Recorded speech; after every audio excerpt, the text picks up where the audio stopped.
Sa lahat ng tumatawag sa ating mga kababayan, yung mga tinanggal, ay katulad ni Mr. Cabiles at marami sila ay pinapipirma po sila, ay wag po kayong pumirma. Bagkus ang gawin po ninyo ating mga kababayan ay magtungo po kayo sa NLRC at para magtanong po kayo doon kasi may mga PAW lawyer po dyan ating mga kababayan. Siya nga pala ating mga kababayan, yung NLRC ay wala na po sa Banawe. Nandyan na po sa malapit sa Piser Mall, tabi po ng KFC.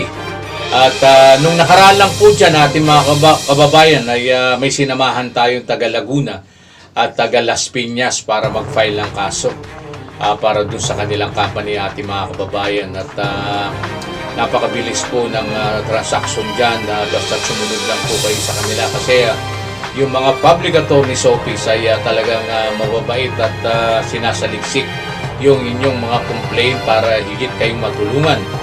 Gayon din sa mga staff po dyan ating mga kababayan. At shoutout nga pala ating mga kababayan, lahat po ng mga abogado ng public attorney's office.